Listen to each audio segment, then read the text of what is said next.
What would happen if you found a magical stopwatch that froze the rest of the universe, but allowed you to move around freely? It is a classic science fiction trope.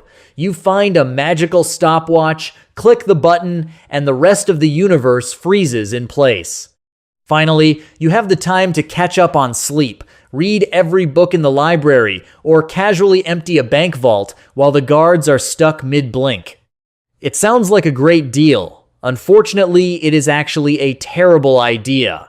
If you ever find a device that stops time, do not press the button. You would instantly regret it, assuming your brain chemistry still had the time to process what regret feels like. The first thing you would notice, or rather fail to notice, is that you are completely blind. Human vision relies on a continuous stream of photons bouncing off objects and entering your pupils at the speed of light.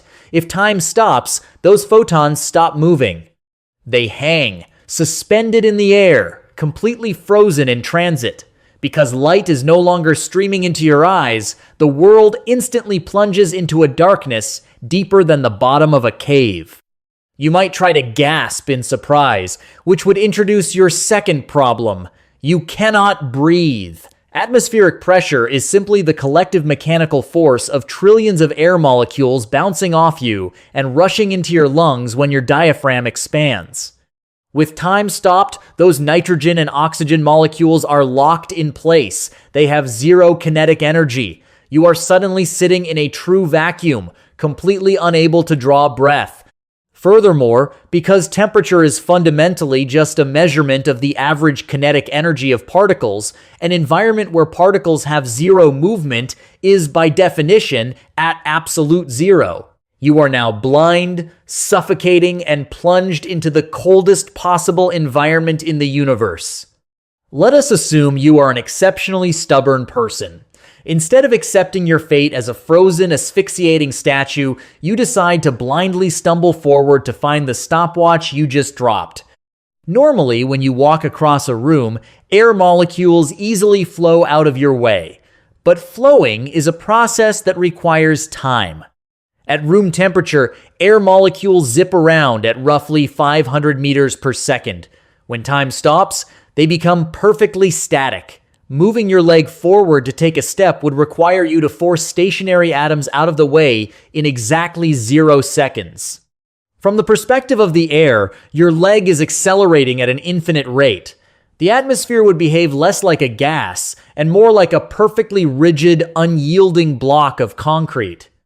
You wouldn't just be stuck, you would be entirely encased in an invisible, frictionless cast molded perfectly to the microscopic contours of your body.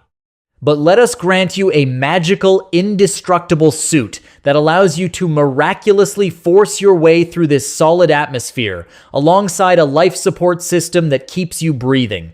You decide to take a brisk walk down the street to the bank. Because you are still blind, the only way to see is to literally walk your open eyes into the stationary photons hanging in the air, sweeping them up like a baleen whale eating plankton. However, the density of photons in a given volume of air at any single frozen instant is incredibly low. To get enough light to form a coherent image, you would have to sprint, and by moving your eyes rapidly into the light, you are creating an extreme Doppler effect.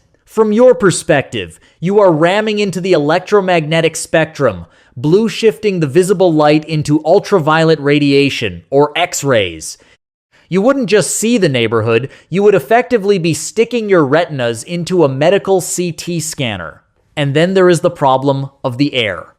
As you magically force your indestructible body through the frozen atmosphere, the nitrogen and oxygen atoms cannot easily slide past you. They have no time to get out of the way. So, you simply smash your atoms directly into them. By physically forcing atomic nuclei together against their natural electrostatic repulsion, you are mechanically triggering nuclear fusion.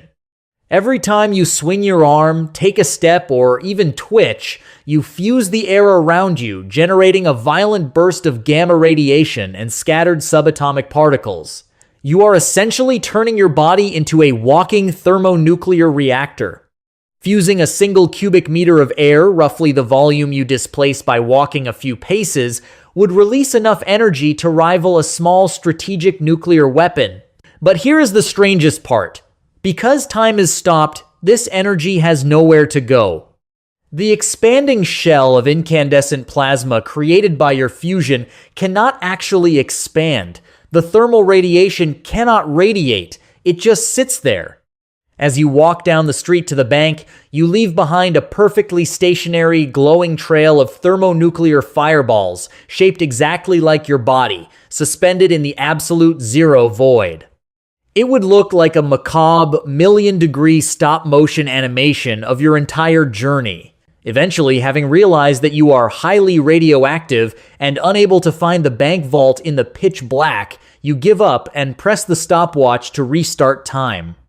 The instant time resumes. The trillions of joules of fusion energy you mechanically manufactured are suddenly allowed to obey the laws of physics.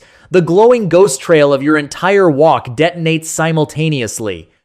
The resulting blast wave and thermal pulse would instantly vaporize you, the bank, and a significant portion of the surrounding hemisphere.